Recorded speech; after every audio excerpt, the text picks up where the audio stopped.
ان لکم فی الانعام لعبرا، سوکھا چارہ ہم جانور کو کھلاتے ہیں، اس سے چکنا گاڑھا دودھ پیدا ہوتا ہے. اس سوکھے چارے کو آپ کسی لیبارٹری میں لے جائیں اور کسی سائنٹسٹ سے بولے اس میں سے تیل کا ایک قطرہ نکال کے، گھی تو دور کی بات ہے، تیل کا ایک قطرہ نکال دو، وہ کہے گا بھائی کروڑوں سال میں بھی ایسی مشین اب تک ایجاد نہیں ہوئی ہے، اس میں تیل ہے ہی نہیں تو نکلے گا کہاں سے. یہی وجہ ہے کہ کولیسٹرول کے مریضوں کو گھاس کھانے کا مشورہ دیا جاتا ہے، یعنی گھاس سے ملتی جلتی سبزیاں، کہ اس میں تیل نہیں ہے. اس سے تیل نکالنے کی کوشش کرو گے تو اپنا تیل نکل جائے گا، اس سے تیل نہیں نکلے گا. اب اللہ تعالیٰ اگر بھینس کو بادام کھلاتے ہیں کہ بھئی اس سے تم نے دودھ نکالنا ہے چکنائی والا تو چکنی چیزیں کھلاؤ، تو چکنی چیزیں تو کیا ہیں؟ بادام ہے، پستہ ہے، اخروٹ ہے، یہ کھائیں گے تو اس سے تیل نکلے گا. تو ہم کہتے ہیں اللہ پھر یہ ڈائریکٹ ہم بادام خود نہ کھا لیں، ہمیں دودھ پینے کی ضرورت کیا ہے؟ اتنے مہنگا پڑے گا دودھ، وہ بادام ہی کھا لیں. تو بھینس میں اتنا پروٹوکول ہم کیوں دیں؟ کیا خیال ہے بھائی؟ تو اللہ نے فرمایا کہ ان گایوں کو، ان بھینسوں سے دودھ جیسی قیمتی چیز تمہیں ملے گی. اتنی قیمتی چیز ہے نا دودھ، اتنی زبردست چیز ہے، لوگ دودھ کی قدر نہیں کرتے حقیقت میں. اب بات چل پڑی تو بتا دوں، دو طرح سے دودھ کی، تین طرح سے دودھ کی ناقدری ہو رہی ہے ہمارے معاشرے میں، تین طرح سے. پہلی ناقدری، دودھ کو بوائل کیا جاتا ہے، تازہ دودھ نہیں پیا جاتا، یہ ناقدری ہے. آپ کو قدرت نے جس انداز میں دودھ دیا ہے نا اسی میں پیو، بوائل کر کے اس کی جو اجزائے ترکیبی ہے نا اس کو چینج بولو نا نہیں کرو. ہمارے نبی نے، میرے علم میں کوئی ایسی حدیث نہیں ہے زندگی میں کبھی دودھ ابال کے پیا ہو. ڈاکٹر کو اعتراض ہوگا، یہاں ڈاکٹر بھی بیٹھے ہوئے ہوں گے، کیسے مشورے دے رہا ہے، جراثیم پلا رہا ہے. تو دودھ جب نکلتا ہے اس میں جراثیم نہیں ہوتے، بعد میں پھر جراثیم آتے ہیں اس کے اندر، جب رکھا رہے گا تو جذب بھی آتے ہیں. تو نکالو پی جاؤ. بات آ رہی ہے سمجھ میں؟ ہمارے نبی کیسے دودھ پیتے تھے؟ ادھر بکری سے دودھ نکالا، اونٹنی سے دودھ نکالا، صحابی آپ کے سامنے لائے، آپ نے اس کو پی لیا. پھر دودھ بنتا ہے، سمجھتے ہو؟ نہ پینے سے بہتر ہے ابلا ہوا پی لو. ایسا نہیں کہ وہ بوائل دودھ چھوڑ دیں، لیکن جو فائدہ کچے دودھ میں ہے تازہ، یہ تجربہ کیے کہ لیبارٹری ٹیسٹ نہیں بتا رہا میں آپ کو، یہ مشاہدہ ہے، کر کے دیکھو پتہ چلے گا.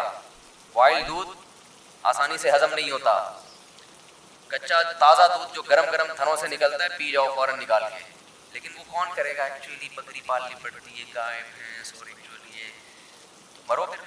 جو خدا نے جو تمہیں نعمتیں دی ہیں وہ تم استعمال نہیں کر رہے.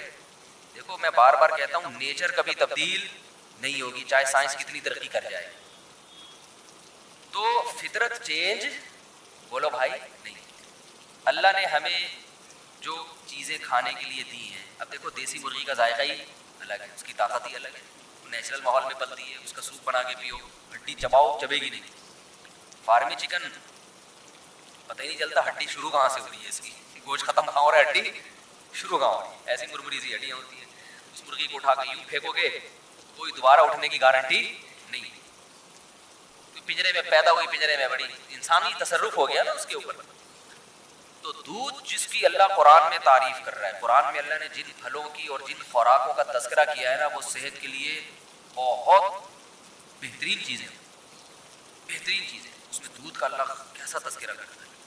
ان لکم فی الانعام لعبرہ. ہاں میں بتا رہا ہوں دودھ میں تین کیا کرتے ہیں انسان، دودھ کے ساتھ تین ظلم ہوتے ہیں. ایک کم درجے کا ظلم ہے کہ بوائل کر لیتے ہیں اس کو، تازہ نہیں، وہ اگر تازہ نہیں ہو تو پھر بوائل کرنا پڑے گا آپ کو. یہ بھی ذہن میں رکھیں، ایسا نہ ہو یہ گوالے دے دودھ دے رہے ہیں یہ کچا پینا شروع کر دیں، ان پہ تو پتہ نہیں مینڈک مینڈک نکالا، چھلنی سے کیا کیا نکالا جاتا ہے، لال بیگ اور مینڈک مینڈک سب نکل کے ہمارے پاس آتا ہے. یہ جب چھانا جاتا ہے نا تو کچرا تو ہلکی چیز ہے، آپ سمجھتے اس لیے چھانتے ہیں تاکہ کچرا نکل جائے. یہ آپ کی حماقت ہے بھائی، میں حیران ہو رہا ہوں آپ کو. آپ مجھے بتاؤ یہ جو گوالے دودھ چھان کے دیتے ہیں کیا کچرا نکال کے دیتے؟ یہ مینڈک، لال بیگ، مکوڑے، گوبر، جو گائے کے پیشاب کی شیٹیں، جو گائے بھینس جب پیشاب کرتی ہے نا، اور اپنا بھی پسینہ ہوتا ہے ان کا اس میں گوالوں کا، کیونکہ اتنی بھینسوں کا دودھ نکال کے اپنا پسینہ وسینہ، تو اس کے لیے بوائل کیے بغیر پیا نا تو پھر مر گئے. وہ تو بوائل. تو پہلا دودھ کے ساتھ انصاف یہ ہے کہ وہ کیسے پیا جائے؟ تازہ. یہ پہلی بات. نمبر 2، دوسرا ظلم کیا ہو رہا ہے؟ پتی ڈال دیتے ہیں دودھ کو، دودھ پتی بنا دیتے ہیں، دودھ کا کیا ہو گیا؟ بیڑا غرق. تیسری ناانصافی جو سب سے بڑی ناانصافی ہے، لوگ بڑے فخر سے کہتے ہیں ہم صبح 1 گلاس دودھ پیتے ہیں. پیتے کب ہیں؟ جب 2 پراٹھوں سے پیٹ بھر چکا ہوتا ہے. جب 2 پراٹھے کھا کے پیٹ ان کا کیا ہو چکا ہے؟ بولو، بھر چکا ہے. تو اتنا پھوڑنے کے بھی دودھ کا اثر نہیں ہوتا. تھوڑا بہت فائدہ ہوگا وہ تو تباہی ہے. ہم نبی کی سیرت میں دیکھتے ہیں کہ آپ صلی اللہ علیہ وسلم دودھ کیسے پیتے تھے. کیا پورا کھانا کھانے کے بعد پھر آخر میں گلاس دودھ کا یا دودھ پیتے تھے؟ ایسا نہیں ہے. ہمیں نبی کی سیرت میں یہ ملتا ہے کہ جب شدید بھوک لگتی تھی نا تو بعض دفعہ پیٹ بھرنے کے لیے دودھ پیا جاتا تھا. کیونکہ جب بھوک لگتی ہے نا ٹائٹ، تو معدہ آپ کا ہر چیز کو بدن کا جز بنانے کے لیے تیار ہوتا ہے. ایسی کنڈیشن میں جب دودھ آنتوں میں جاتا ہے تو معدہ اسے بھرپور طریقے سے جذب کر کے ہڈیوں میں پہنچاتا ہے. آنکھوں کی بینائی تیز ہوگی، بال گرو کریں گے. دودھ بذات خود ایک خوراک ہے. رات کو دودھ اس وقت پیو جب کھانا نہ کھاؤ، رات کو پھر 1 گلاس دودھ پی کے سو جاؤ، یا صبح بہت ہلکا ناشتہ کر کے پھر 1 گلاس دودھ پیو. اور بھوک کے وقت آپ دودھ پیو گے نا تازہ، ایسا ہضم ہوگا کہ بہترین آپ کو صحت بھی بنے گی، بہت طاقت بھی آئے گی جسم میں، آپ کی اسکن اچھی ہونا شروع ہو جائے گی، آپ کے بال گرو کرنا شروع کریں گے، ہڈیاں مضبوط ہونا. بہت ایسی چیز ہے، میڈیکل سائنس اور حکیم بھی بتاتے ہیں، ڈاکٹر بھی، کہ اس سے بہتر اللہ نے غذا پیدا نہیں کی ہے. اس میں سب کچھ ہے. اس کی سب سے بڑی دلیل یہ ہے کہ 6 مہینے بچہ صرف دودھ پیتا ہے اور ساری چیزیں گرو کرتی ہیں، اس کی ہر چیز پرفیکٹ ہوتی ہے اس کی. اس کا مطلب سب کچھ اللہ نے کس میں رکھ دیا؟ دودھ میں رکھ دیا. ہاں اس کے بعد اس کو اناج بھی چاہیے، تو سارا دن دودھ نہیں ہے، لیکن اس طرح سے تو دودھ پیے گے. اور میں جانتا ہوں ایسے لوگوں کو جن کی 99 سال عمر ہوئی، وہ 3-3 4-4 کلو دودھ پیتے تھے. لیکن وہ ایسے پیتے تھے کہ عادت ڈالی، آہستہ آہستہ آہستہ آہستہ عادت ڈالی. پھر واکنگ بھی کر رہے ہیں، جاگنگ بھی کر رہے ہیں، جو بھی ان کی ایکٹیویٹی ہے، محنت مزدوری، تو آہستہ آہستہ جب عادت پڑتی ہے تو 3-3 4-4 کلو بھی. وہ تھے بڑے لہو شیم، آپ بھی 3 کلو کا ہی پی لیں تو اتنی جگہ ہی نہیں ہے، جائے گا کہاں وہ. تو ہمارے نبی صلی اللہ علیہ وسلم کیسے پیتے تھے؟ جیسے مثال ملتی ہے نا کہ آپ صلی اللہ علیہ وسلم بھوک سے بیتاب تھے، تو دودھ کا ایک پیالہ آیا. حضرت ابو ہریرہ رضی اللہ تعالیٰ عنہ فرماتے ہیں کہ سب صحابہ بھوکے تھے، سب کو بھوک لگ رہی تھی. تو حضرت ابو ہریرہ فرماتے ہیں کہ مجھے یہ نبی نے مجھے حکم دیا کہ سب کو پلاؤ. تو فرماتے ہیں ایک پیالہ دیکھ کے مجھے خیال ہوا کہ میری باری میں تو 2 گھونٹ بھی نہیں آئے، اور سب شدید بھوک کی حالت میں. تو حضرت ابو ہریرہ نے پلانا شروع کیا. نبی کا معجزہ تھا، اس میں برکت ہوئی. وہ دودھ کا پیالہ ختم ہونے کا نام لے ہی نہیں رہا. سب نے سیر ہو کے پیا. پھر نبی نے حضرت ابو ہریرہ سے فرمایا پیو. یہ بالکل خالی پیٹ ہے، جب شدید بھوک سے نڈھال ہو رہے، اور اس وقت کیا پیا جا رہا ہے؟ دودھ. آپ نے حضرت ابو ہریرہ سے فرمایا پیو. فرماتے میں نے پیا. فرمایا اور پیو. بار بار پلانے کے بعد حضرت ابو ہریرہ نے فرمایا کہ قد شبعت، میں سیر ہو چکا ہوں، مزید پینے کی گنجائش نہیں ہے. اب سمجھ میں آیا دودھ کیسے پیا جاتا ہے؟ نہیں آ رہا میرا خیال سے. وہ پراٹھے کھا کے تھوڑی بیٹھے ہوئے تھے، یہ بریانی اور برگر کھا کے پھر تو وہ تباہی ہے. گیس پر آئے گا، پتہ نہیں جو دھماکے ہوں گے وہ آپ خود اس کے ذمہ دار ہیں. اس کا نہ گوالا ذمہ دار ہے، نہ بھینس ذمہ دار ہے. لوگ کہتے ہیں نا دودھ پی کے پتہ نہیں کہ دھماکے شروع ہو جاتے ہیں. تو تبھی صحابہ کرام کی صحتیں تھی، ان کی تو اتنی خوراکیں نہیں تھی. آج پروٹین کے لیے کیا پھر ملٹی وٹامن کیپسول بھی لیے جا رہے ہیں، ٹیبلٹ بھی لی جا رہی ہیں، سیرپ بھی پیے جا رہے ہیں. وہ تو کچھ بھی نہیں پیتے تھے. اتنے صحت مند، اتنی زبردست ان کی جو ہے وہ ایکٹیویٹیز ہوتی تھی، اور ایسا ان کی جان ہوتی تھی. کیا ہے؟ کھجور کھا رہے ہیں، دودھ پی رہے ہیں، اور جو اور تو کچھ چوتھی چیز، کبھی انار کھا لیا، وہ بھی غریبوں کو میسر نہیں تھا. کبھی انگور کھا لیا، وہ بھی امیر لوگ نہیں کھاتے تھے. 3 چیزیں، کھجور، اناج میں جو، یہ جو کی روٹی ہے نا، یہ اناج میں یہ کھا رہے ہیں. کاربوہائیڈریٹ کی جو کمی ہے نا، کارب کی، وہ کھجور سے اور کس سے ہو رہی ہے؟ جو سے ہو رہی ہے. باقی سارے پروٹین ان کو کہاں سے مل رہے ہیں؟ دودھ سے مل رہے ہیں.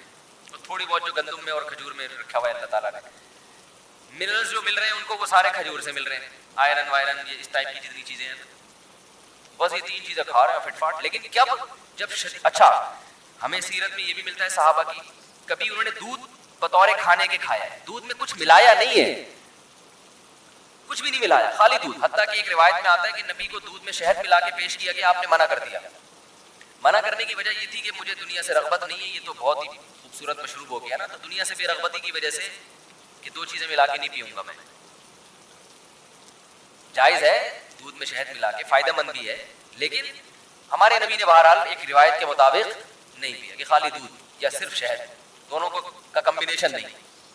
تو ہم دیکھتے ہیں صحابہ کی سیرت میں بھوک لگ رہی ہے تو مکمل دودھ سے پیٹ بھرا ہے بس, اور کچھ بولو نہیں. آج کوئی ایسا کرتا ہے؟ بولتے کیوں نہیں کرتا بھائی, یہ کیسے ہو سکتا ہے خالی دودھ سے پیٹ بھر لے. دوسرا ہمیں یہ بھی ملتا ہے کہ صحابہ کرام نے بھوک کے وقت صرف کھجور کھایا پیٹ بھر کے. پیٹ بھرنے سے مراد وہ والا توند بھرنا نہیں جو ہم لوگ بھر رہے ہوتے ہیں, ان کا پیٹ بھرنا بھی ہمارے حساب سے بہت کم تھا, یعنی جس کو وہ سمجھتے تھے کہ بہت کھا لیا. تو وہ جو سیر ہوتے تھے کھجوروں سے, اس کی بھی حدیث میں مثال ملتی ہے کہ آپ صلی اللہ علیہ وسلم بھوک سے شدید پریشان ہوئے, گھر سے نکلے, راستے میں حضرت ابوبکر ملے, وہ بھی بھوک سے شدید پریشان اور کھانے کو کچھ ہے نہیں. حضرت عمر ملے, وہ بھی بھوک سے شدید پریشان. یہ تینوں صحابہ گئے تو ایک صحابی کے جب باغ تھا اس میں گئے تو انہوں نے جب ان کو دیکھا تو فرمایا کہ اتنا, ان کا کھجوروں کا باغات تھے, فرمایا اللہ کی قسم آج مجھ سے بہتر میزبان اس کائنات میں کوئی نہیں ہے, اور آپ سے بہتر مہمان اس کائنات میں, یعنی کوئی مہمان کسی کے گھر آیا ہو نا تو کچھ معزز ہوتے ہیں, کچھ ایسے ہی ہوتے ہیں, تو آج سے پہلے بھی آج کے بعد بھی اتنے معزز مہمان کسی کو اللہ نے نہیں دیے ہوں. بھائی سید الانبیاء اور ابو بکر اور عمر, اور کہا کہ اپنے فخر میں کہا کہ مجھ سے بہتر اس پوری زمین پہ آج کوئی میزبان بھی نہیں ہے جس کو ان جیسے لوگوں کی میزبانی کا موقع مل رہا ہے. اب یہ تینوں حضرات بھوک سے شدید نڈھال ہو چکے تھے, یعنی آپ اندازہ لگائیں نا کتنا صبر کیا ہوگا, اتنی شدید بھوک. تو ان صحابی نے کیا کیا, یہ نہیں کہ بھائی ہم ہوتے ہیں یہاں سے یہ لے آؤ, یہاں سے کوئی ہمارے یہاں بھوکا مہمان آ جائے آپ ادھر سے 3 برگر اٹھا کے لے, تو ایسے وہ چانپوں کا آرڈر دیا ہوا میں نے, چانپے ہیں نا وہاں سے چانپے لے آ, تو ایسا کر ملی نہاری لے آ, مکھن کا تڑکا ضرور لگوا دینا اس کو, پورا ایٹم بم بنا کے نا. کام کیا ہے ان کے, کام کیا تھے گھوڑوں پہ سوار, جنگ لڑ رہے ہیں, دن میں بھی راتوں کو پوری رات تہجد پڑھ رہے ہیں. اتنی ٹف ان کی زندگی, محنت مزدوری, ان کو تو بہت کچھ چاہیے تھا نا. اور ہمارا کام کیا ہے, کچھ بھی نہیں. ایک صاحب سے میں نے پوچھا آج کل کیا کہہ رہے ہیں, کہہ رہے کمال. میں نے کہا آج کل کیا کر رہے ہیں, کہہ رہے کمال کر رہا ہوں. میں نے کہا کہہ رہے جو کچھ نہیں کر رہا وہ کیا کر رہا ہے, کمال کر رہا ہے. جاب کر رہا ہوگا زیادہ زیادہ, وہاں جائے گا تھوڑا سا کمپیوٹر میں انگلیوں کو ٹش کر کے آ جائے گا وہاں پہ, اور 2-4 اس طرح کی ہلکی پھلکی. اور ورک کسے کہتے ہیں, ہارڈ ورکنگ. ہارڈ ورکنگ یہ ہوتی ہے کہ آپ اپنی گاڑی میں 1 گھنٹہ صدر پہنچے جا کے, تو نے ہلا ہے نہیں, تو بیٹھا دماغ تو تیرا تھک رہا ہے.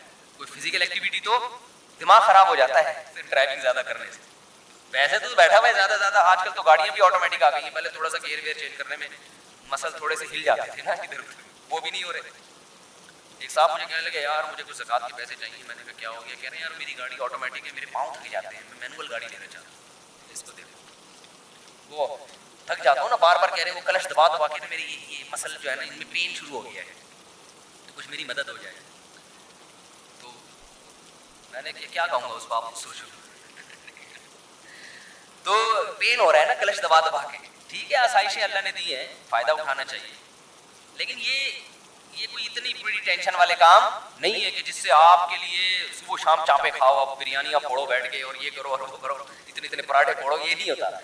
تو صحابہ کے کام بہت زیادہ, اور خوراک کیا دیکھیں, کبھی دودھ سے پیٹ بھر رہے ہیں, یہ ہلکی خوراک بولو نہیں ہے. یہ تو دودھ سے پیٹ بھر رہے تھے نا, یہ معمولی چیز نہیں ہے. یہ دودھ ان کی رگوں کو تر کر رہا ہے, جو جس چیز کی باڈی میں کمی ہوئی ہے اس کمی کو پورا کر رہا ہے. یہ فیٹ نہیں پیدا ہونے دے رہا. ملائی کھانے سے انسان موٹا ہوتا ہے, دودھ پینے سے موٹا نہیں ہوتا. یہ کولیسٹرول نہیں پیدا ہونے